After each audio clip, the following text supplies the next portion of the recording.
He will be missed. Get some people. Everybody tag Phoenix Rain. He's missing in action.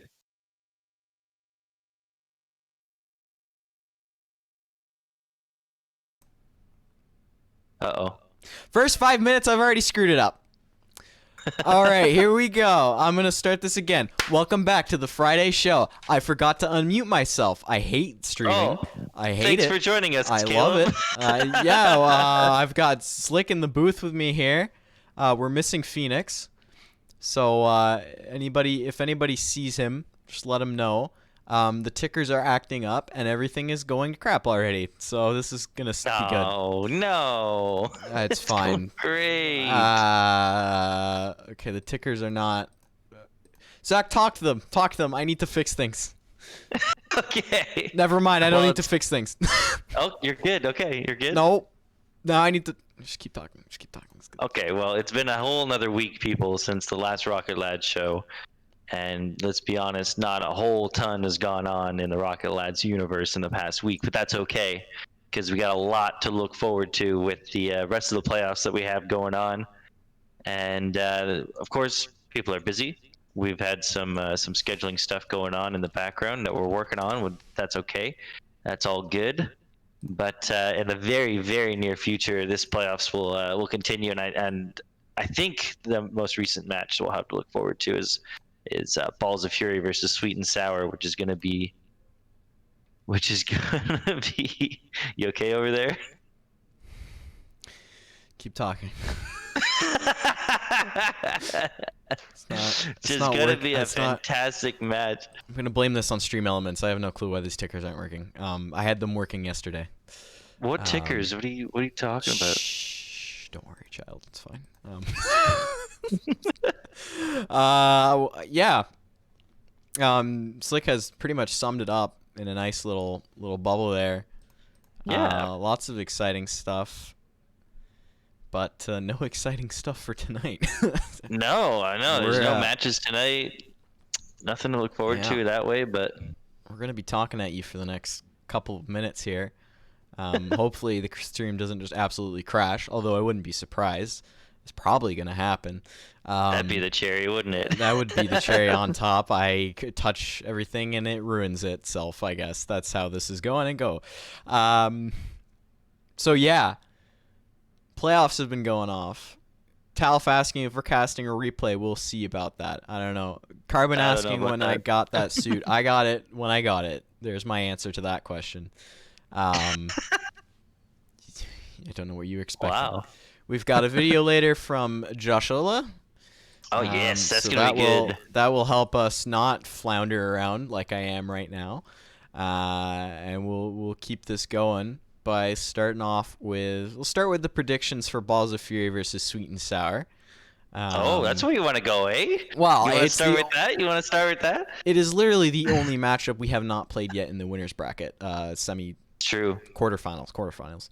And since you're playing in that matchup, why don't you tell us what you think is gonna happen? I'm a little scared right now. Not being biased, if you can, but I understand if you throw in a little bias here and there. It's only. Well, I think it's. I mean, I'm worried for myself because I know our team hasn't been practicing as of recent, but Sweet and Sour.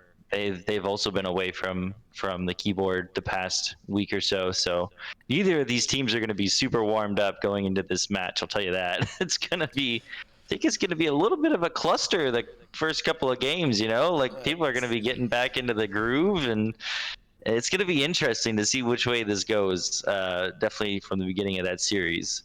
But I have high hopes, obviously, for Balls of Fury to pull through against Sweet and Sour. But I mean, you can't just write them off, man. They're a good team. That's a battle of the mid right there, 4th and 5th, battling it out. The closest ranked teams. That should be an even nice 50-50 battle. They're middle of the pack. Both of them are not practicing as much, so that's also kind of going par with the course. Par for course? Par with the course? Par for course? Par for course. Par for course? Par for course.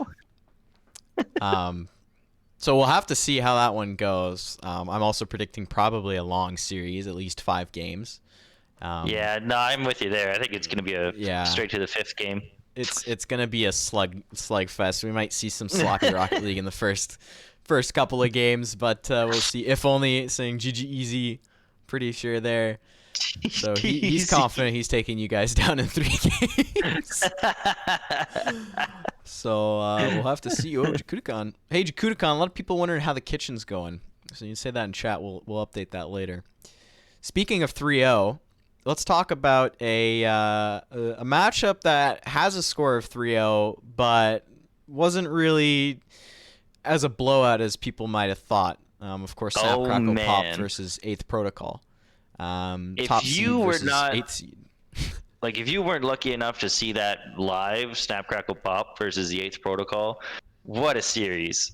3-0 does not do that series justice at all. I mean, 8th Protocol, good on you guys. Like, you guys fought your hearts out, and you laid it all out on the field, man. It was an awesome series. It was really close, and I wish it wasn't a 3-0, but there it is on the board. Yeah, like 2 of those games go to overtime, and if you get a bounce the other way, like it could have easily been 5 games, 4 games. Like, you know, it's just how that goes, and maybe part of it was players just kind of playing a little slow, maybe not popping off. I don't know, but it was a really hard matchup on both. Talf, what have I done wrong? Oh, okay. That's fair. It was a really tough matchup from 8th Protocol. They really stuck it to Snap Crackle Pop, so good on them. And anybody who has to face them in the losers bracket now is going to have a tough time. They're a team that are going to surprise you with their speed. They're going to be playing you hard, and if Polar Bear pops off, it's going to be really hard to play against them. So we'll have to see in that one. But yeah, for sure. First 2 games really close. The 3rd game was a little more opened up, but they still kept it pretty close. So they really they showed Snap Crackle Pop. They're just humans, right? They can be defeated. Yeah, we I mean, you know, we'll be defeated sometime. 8th Protocol, you can't just look over them. No, they're blindsided by their power. A big thing in this tournament is anyone can beat everybody, and they definitely showed that. So they didn't win, but they came really close, and that's what's important. Is they stuck up a fight, and they will continue to stick up a fight in that lower bracket. Run this through me. Run this through me. Run through this with me. Run through that with you. What do you want me to run through this with me? Okay, so who did you think between Balls of Fury and Sweet and Sour? So Balls of Fury, Sweet and Sour. I'm gonna. Oh, crap. Yeah, you're right. I didn't say that, did I? You did. You kind of avoided that question. See, I don't know, because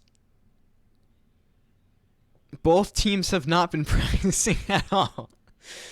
I think I already said Balls of Fury in 5. So right. I'm gonna stick with Balls of Fury in 5. So we're in agreement. Balls of Fury will move on to face Snap Crackle Pop. Yeah, I mean, either matchup is going to be a tough matchup for either of them. They play each other very well. I think, yeah, we'll have to see. But I'm going to say Balls of Fury in 5 for that one. Nice. And that would complete our losers bracket as well. That would complete the losers bracket, and then we can get those matchups going. Yeah. So basically, hurry up. I'm trying here. So 5-game series. We did get one 5-game series, and that is Balls Boost Battlestar Galactica versus Fartier Motives. Another classic that I think is going to go into the vault as a hard-fought series between both of these teams. Oh man. I was looking up to the co-host. Casting rule number 1 broken like a standoff.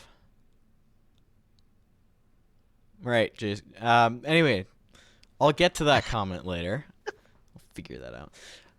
3-2 for Battlestar Galactica. Fartier comes back from the 2-0 deficit, almost come back and win it. I mean, what did you like about that series? If only with the subscription. Dang, if only. Whoop whoop. Popping off. He wants his team to win. You, sweet and sour is giving Balls of Fury a tough time already.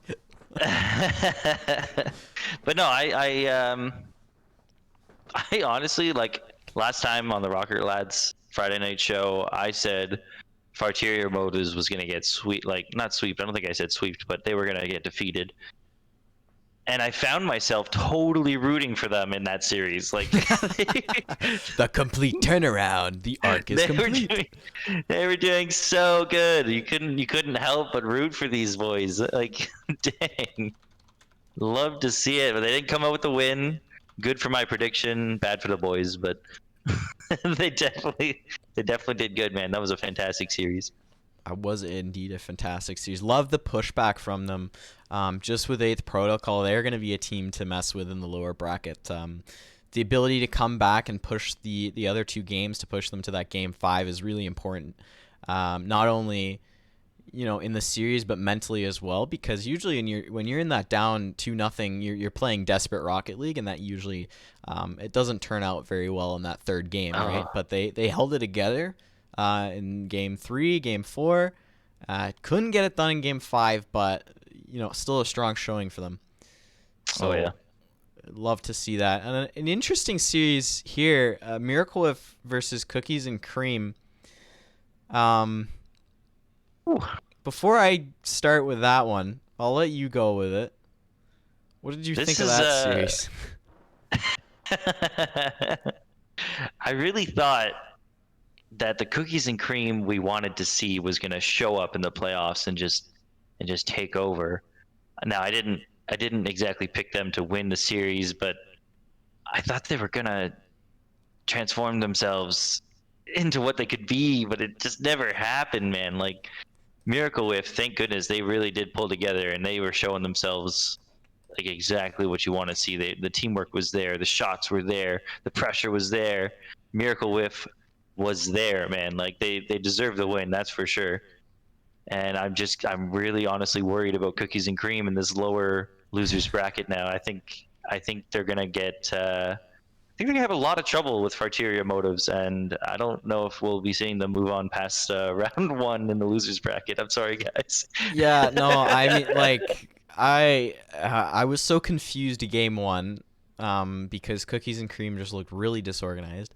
Game 2, they came back, looked like the Cookies and Cream that we all know, and they should have played like. And then game 3 and 4, I have no clue what they were doing. At certain, like, just mental breakdowns, I think that were just baffling to a degree. That series still leaves me in awe for some reason. I can't explain it. So if they play like that against Farteria, like they're done. That's a 3-0 sweep right there. It's just they look really discombobulated. Patty Bigrig was probably the best player in that series. Cookies coming in close second there. Can you believe it? Shout out to Patty Bigrig. Shout out to Patty Bigrig carrying his team there. Guys, MVP. Like, dang. But yeah, I don't know. They need to fix that for losers bracket, or Fartier is going to take the win from them. Obviously, the losers bracket, Cookies and Cream versus Fartier. We're going to have to wait for that matchup. Eighth Protocol and Snap Crackle Pop are both waiting on that Balls of Fury versus Sweet and Sour Rocketeers. So we're waiting for that. But our next matchup, Balls Boost Battlestar Galactica and Miracle Whip are confirmed for the second round of the winners bracket. That's an interesting series because this is the second and third team. They tied, actually. Did they? Miracle Whip lost because they had one less match win. Oh, dang. I think they were close. They were same amount of points, but it was a close margin there. They were tied in points. I forget what the tiebreaker was there. Did they? Because I'm wondering what the tiebreaker would have been. Whoever won between their matchup. Josh, I think, also saying 2-1. I'm pretty sure Battlestar did win their series against Miracle of 2-1. So 2-1. Ultimately, they would get the breaker there. That's a really interesting matchup because there are two players on those teams, Crow especially and Salty especially, that if they're off, it's going to be pretty hard for either team to generate anything. Josh is a great player, but Crow is really that glue that keeps Talf and him together. And if he's not sticking well, they're gonna have problems against Miracle Whip. But it's the same way with Salty. He's the binding agent between Brotato and Dax, mostly Brotato. But again, if he's off, then that team is going to be falling apart, and it's going to be an interesting matchup to see who steps up in that one. There's going to be a whole maybe bunch Talf of scores like Dumpties. a hat trick every game. I don't know. That would be I would love that, Talf. No pressure, but you know, or Dax. Dax or Talf. One of them has to score a hat trick in that Just series. pass the ball to Talf, man. You'll win. It's the formula to every winning victory. Just give it to Talf. He'll score it every time. I said his name right that time. Good. You're learning. I'm learning. I wrote it down on my hand.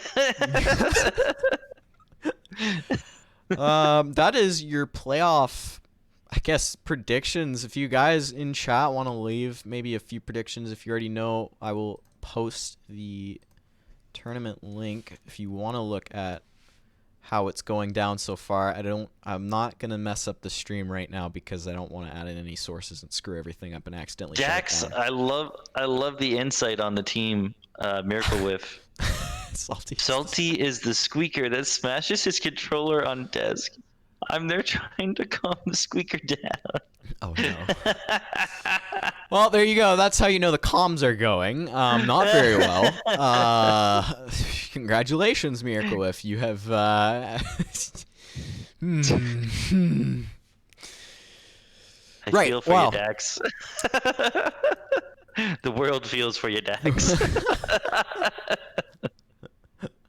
Oh my goodness. That is, well, I mean, there you go. Dax knows what's up. So now we know that Dax is the glue.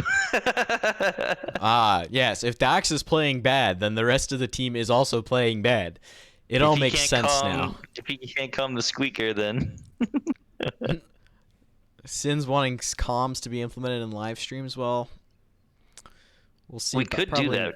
We could try something like that. But we'll see. Before we start rambling with chat all over again, Josh Ola has provided us with another video, another insight on one of our fellow Rocket Lads players.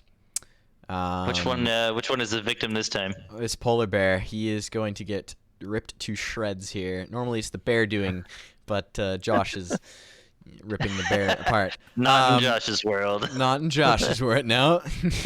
Josh. No. So we'll hopefully work this out. I hope this works. Please let me know if the sound is coming through. I'm new to this. I don't know why they told me to do this. I'll let you know. But we'll head over to Josh right now.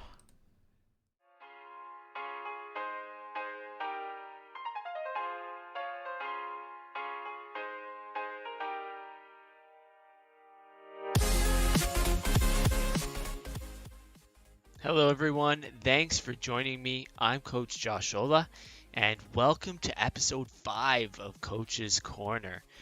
Today we're going old school back to our roots, and we're going to be taking a look at a full replay analysis, and I'm really excited for this one for a few different reasons. Let me tell you why. The first reason is that we're going to be using a new format to take a look at and break down our replays. So I've already watched it and analyzed it, and I've tried my best to group it into certain categories so that we can spend more time focusing on one aspect instead of jumping around. So first of all, we're going to look at, in part 1 of episode 5 of Coach's Corner, we're going to talk about rotation and positioning and discuss clips that relate to that. In part 2, we're going to talk about bad decisions that we've made during the game and why those are bad decisions. As well, in part 2, we're going to learn about how we can be a better teammate. And then last of all, in part 3 of episode 5, we're going to look at stuff you did good. So I'm looking forward to this new format. I think it'll help us learn and process the information from the replays even better. The second reason I'm excited to look at this replay is that we're going to be taking a look at Panda. No, Polar Bear. Panda.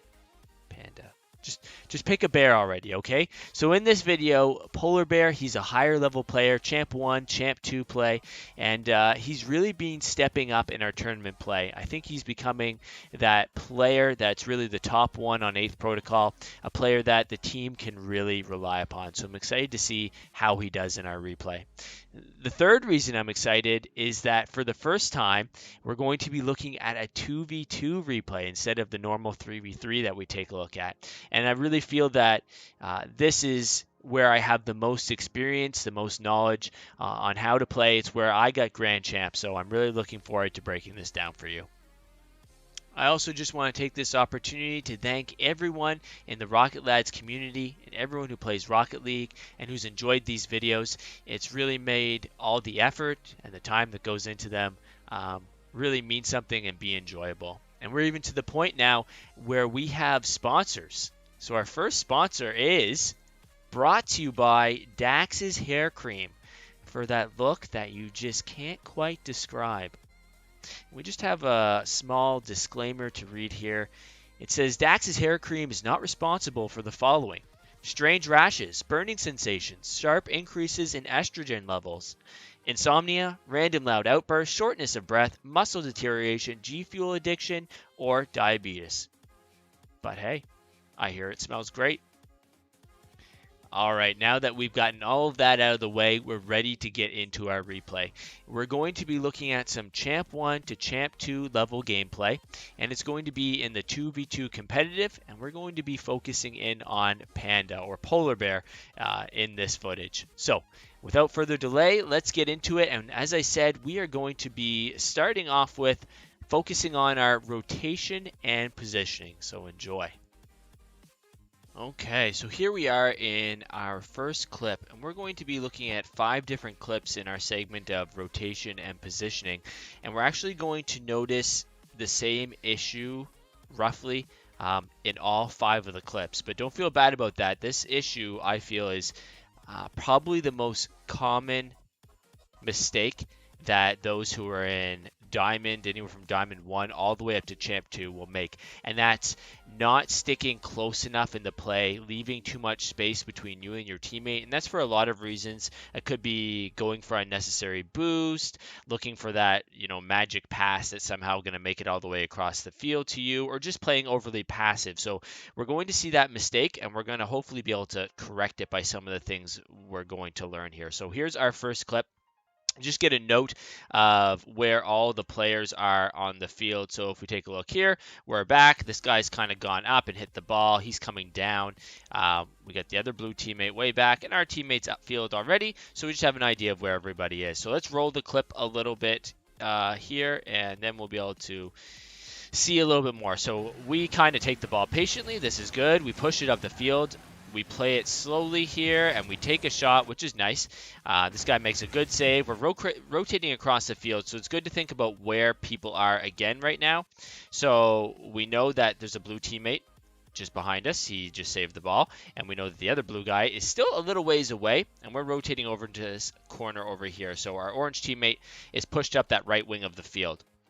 So if we roll it a little bit more, we look back, so we put our ball cam back on, which is a good idea. So we gain extremely valuable information here.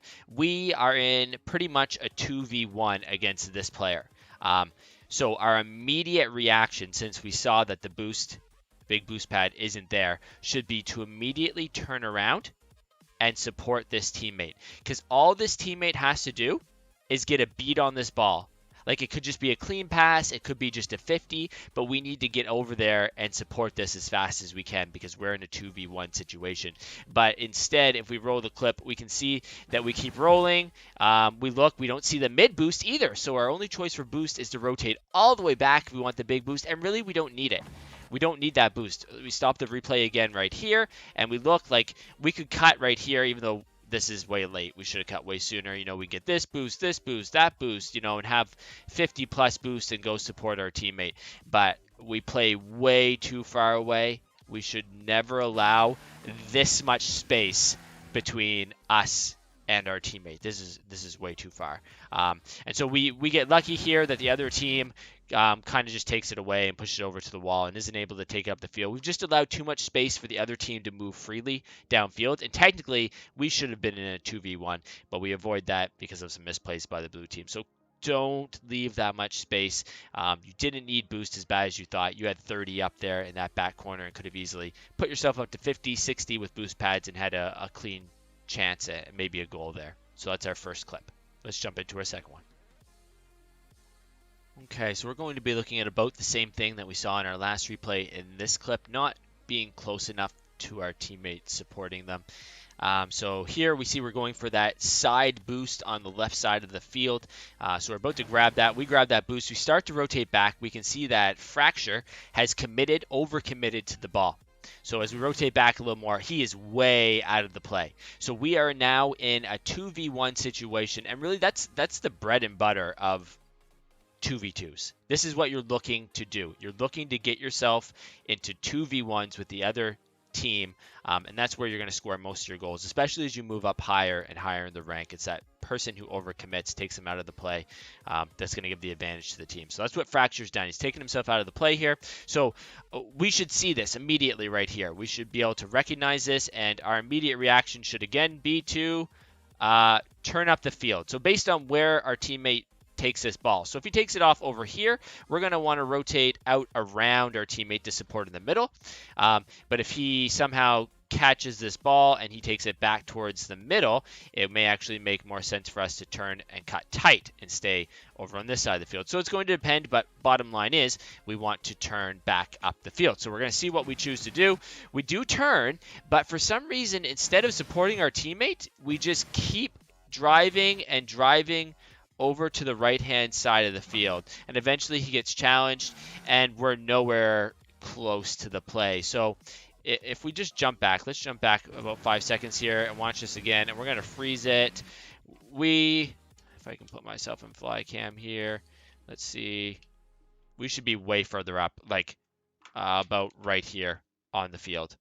Like sometimes we're the ones who are afraid, like for some reason, but we're worried like, oh no, what if he gets dunked or what if he gets beat? And then, I'm out of position, but there's only one of them. There's two of us. So he should be feeling the pressure. We shouldn't be feeling that pressure, but we need to get way, way closer up there to support our teammate. Let's see if we jump in. Where are we? We should be like up here supporting our teammate way closer. Then when this ball breaks after the play is over, we're going to have, clean support on the ball. We'll be able to get that ball and continue the pressure. Instead, now we're in the 2v1 because we haven't stuck close enough to the play. So you got to get closer on these challenges.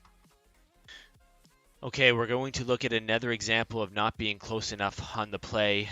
When we jump in here, we check out again where everybody is. Wow, blue guy way too far away. He's the full length of the field away from his teammate. He's giving you the free run of it, basically to do whatever you want with this ball and putting himself in a 2v1.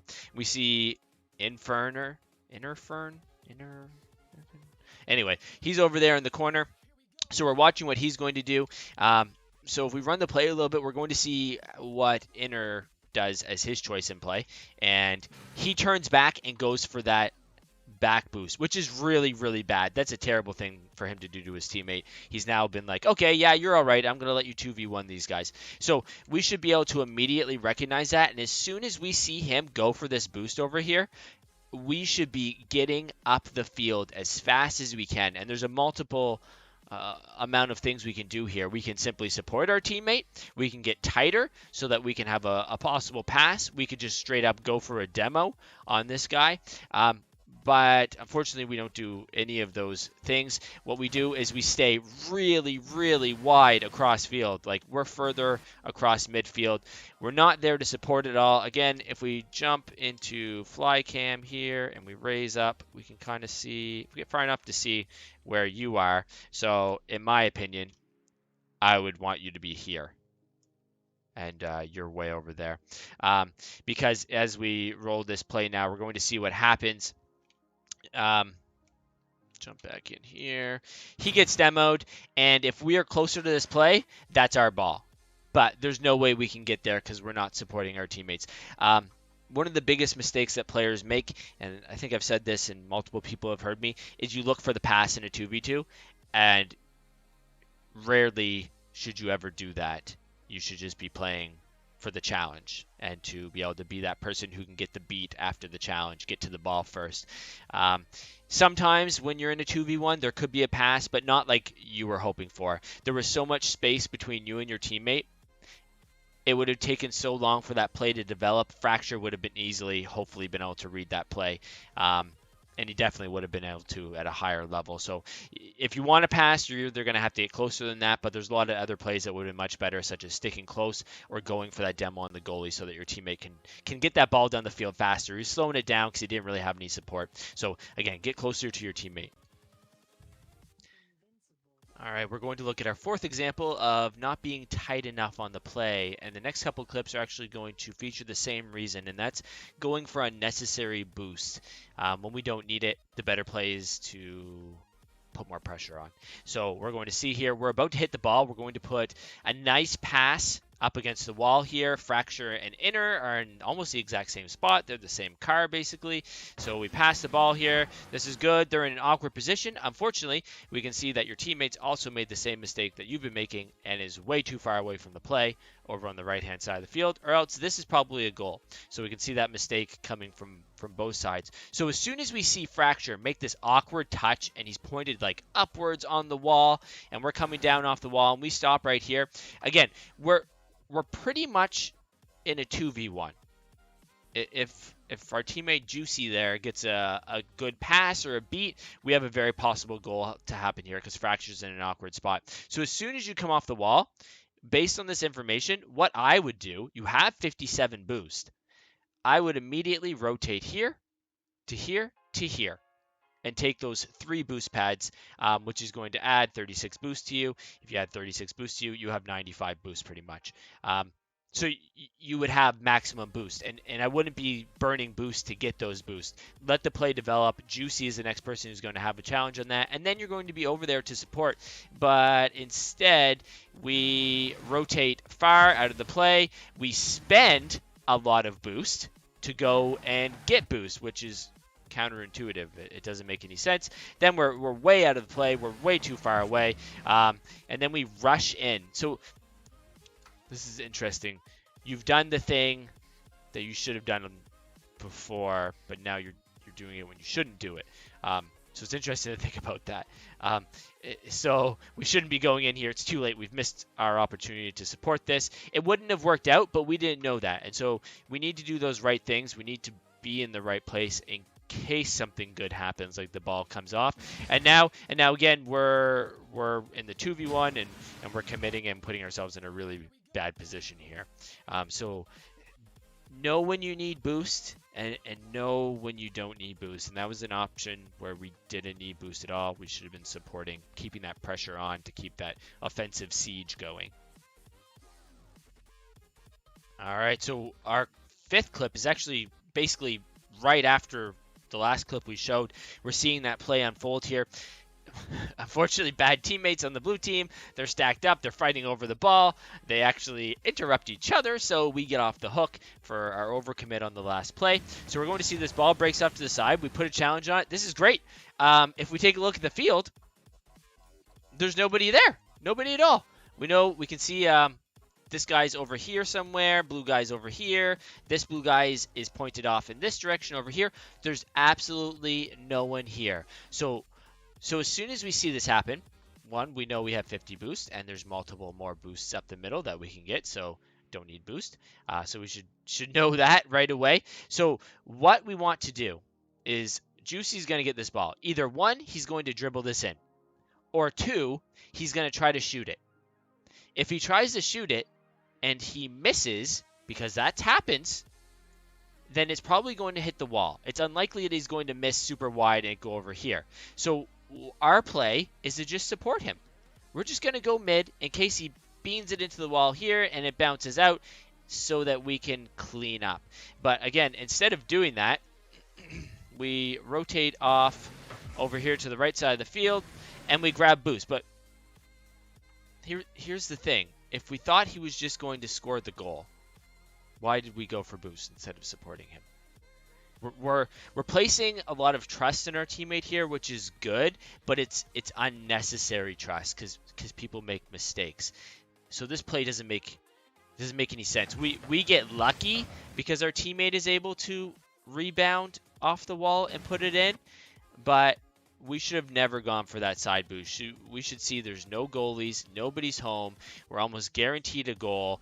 The only thing that can happen is our teammate messes it up and pushes it off the wall. So we should just immediately be moving up the middle of the field on this play to support him. So these are the kind of things where our decision making could be better. And we don't want to look at a play and go, we scored the goal, so it was right or it worked out. We've got to make those good decisions because that's going to happen. 25% of the time or 20% of the time, he may miss that shot. And so we want to be in the right position so that we can clean it up. So we got to tighten up on a lot of plays, not going for unnecessary boosts, not waiting for that miracle pass across the middle of the field, playing off challenges. So I think if you can change this one thing, and we're going to talk about others in part 2, I think it will drastically improve your ability and your rank in 2s. All right, so let's sum up what we've learned about our rotation and positioning. So we really want to be careful that we're sticking closer to our teammate to support him. Oftentimes we're getting distracted, as we saw, by boosts, but it was often unnecessary boosts, and it was causing us to not be there to either maybe take a shot, or it was allowing that offensive pressure to break down sooner than it should. So we need to discern better when we actually need the boost and when we don't, and really just grab those small pads and keep that pressure on. That's what's going to help us to score more goals. So just watch those couple things, and I think if we do that, then in no time, we'll improve in our 2v2 play. I think this was the biggest key from the whole replay to take note of. All right, everyone, that's it for part 1. Stay tuned for part 2. In part 2, like I said, we're going to take a look at bad decisions that we've made and also how we can be a better teammate. So stay tuned for that. Thanks for joining me, and I'll see you in part 2. All right, we are back. Thank you, Josh, for that great insight. Stay tuned for his parts 2 and 3. Positioning, rotation, very good, very important. Very good. Very good, Yeah. very important. Made Panda look like an idiot. just insult him straight out. Why don't you? That's Josh's Geno. Yeah, there's a lot to learn in that game, and Josh is helping, and he's got some really great tips there. Really huge good insight. points. I'm learning stuff. And do check Amazon for Dax hair cream, because that is actually a product that is very useful if you want to look like Dax. So how is it useful? I mean, if you're dressing up as a zombie for Halloween, I mean. Oh.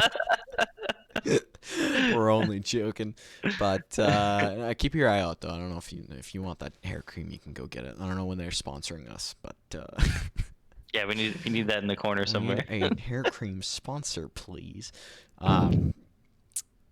Yeah, that's pretty much. That's awesome. The show. Looking like a zombie don't come easy. Yeah, you're right, Dax. You gotta lots of time and preparation. Looking that undead. Good, do you?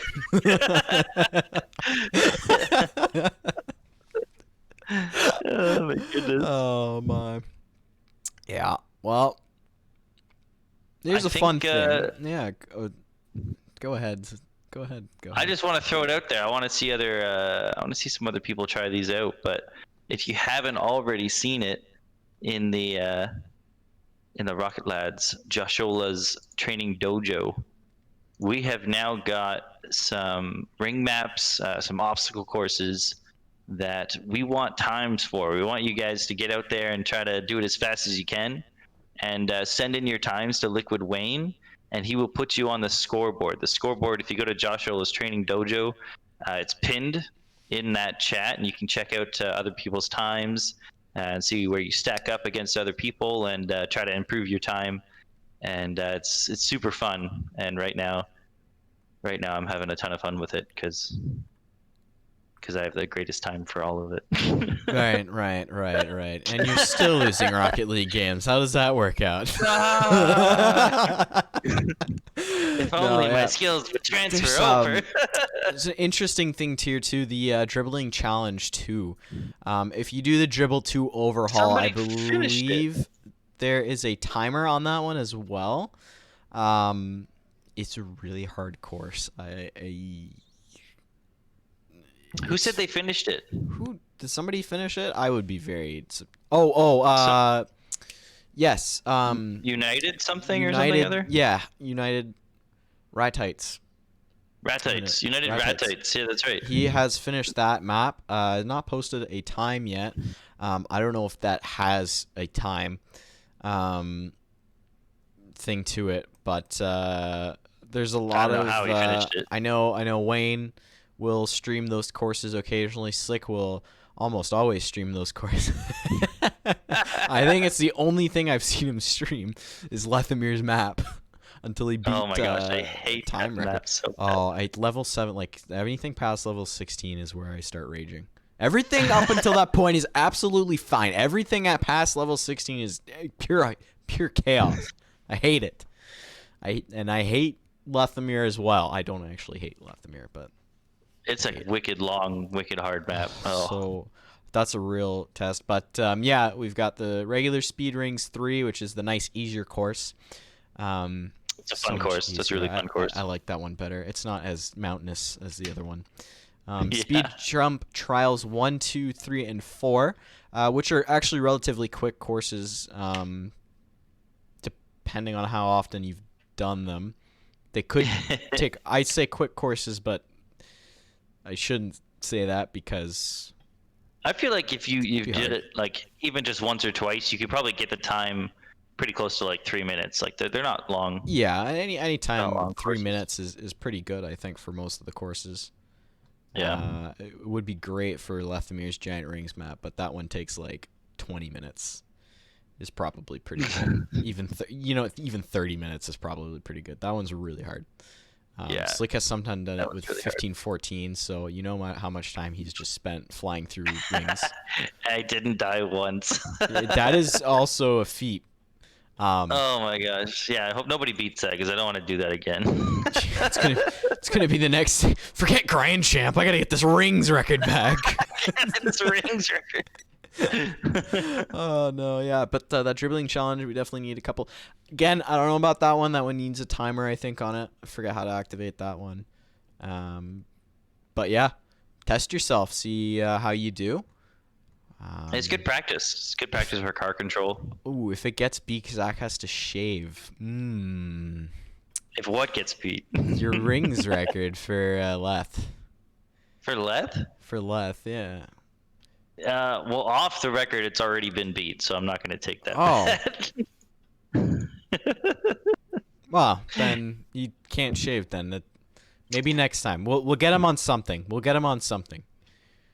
Yep, you'll get me on something. It wouldn't be fair to say if you hit Grand Champ, you got to shave, because then that's just... Then I just won't work towards Grand Champ. It's just counterintuitive. We don't want that. In fact, if he hits it, he's going to grow it out even more.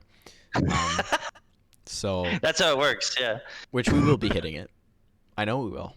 We'll have to do it. We'll do it. And then we're going to go to RLCSX, and we're going to destroy everybody. Because we are Rocket Lads. We are Serenity Gaming. I think we might do that, eh? I don't know what I'm doing. I gotta stop that. RLCSX. Look out. RLCSX. Look out. We're gonna get him. We're gonna get him. We're gonna get somebody. Hopefully. I hope we win a round. If we do it. Oh, that would be cool. Then we could say we're better than some RLCS people. No, okay, all right. It's a server-wide thing. If we beat them, you guys beat them as well. Okay. It's how it works. We're a community. We work together. I will make that man shave if it's the last thing I did. Jeez, holy cow. Wow, that's aggressive. He really wants you to okay. shave. Well, we're going to probably end the stream there before he gets attacked anymore. Your DMs are probably going to get blown up. Yeah, in classic Rocket Lads fashion. There we go. That's, well, I mean, if Sweet and Sour sweeps you, does that mean you have to shave? I mean, Oh, well, that just straight up won't happen. well, I mean, if it happens though, do you shave? Is this what you're laying on the line here? I'm too scared to do that. All right. No bets. No bets. What if no it bets, actually no bets. happens? That's the problem. We don't know with Rocket Lads. I don't know. We say it's scripted, but we really don't know what the script has in store for us. That's that. There you go, Sweet and Sour. That's how much I'm scared of you right now. One. Oh, if only I grow a beard if we lose. Okay. Yeah, there you go. One man loses a beard, the other one gains a beard. A fair assessment here. Trade-off. Balanced, as all things should be. Well, I think that's it. We went through our matchups, some exciting matchups. Yep. Stay tuned for the hopefully in the coming couple of days, maybe on the weekend, Balls of Fury versus Sweet and Sour. If not, we're going to be waiting years. Okay, that's not true. We might be waiting until next Friday for another matchup. I don't know, man. It might be a losers bracket matchup. We'll have to see. Lots of players on vacation, so that's why there's no games today. Hey, if only's in the chat. Get your team together, man. Tell me when you play. Give us a date right now, or you have to grow a beard. There's just no end to that one. You've been leaving me on red all day. Ooh, outing him publicly. Jeez. That's harsh. Is Martian in the chat? That's who I really want to call out. If only's good. If only's good. March 14th. March 14th. Ugh, that's next year. That's a too far. That's too far. We don't want to delay the tournament that much. Okay, alright. Now he's scaring me. Thank you for tuning in this Friday. We'll see you next Friday. Keep grinding Rocket Lads action. Keep grinding Rocket Lads. Rewatch all those amazing series that we had. And get excited, get hyped, because we have no clue when the next one is. So it's just going to be more exciting when it happens. But you will hear. We'll have it posted as soon as we we'll get have it posted. We'll let you know a nailed date. You'll look out for it in the chat. You'll always know. We tell you everything, but nothing at the same time. All right. Until next time. As Joshua famously says, and I'm pretty sure we're not allowed to say it anymore, but I'm going to do it anyway, stay grounded. Stay high. Grounded. Right, okay.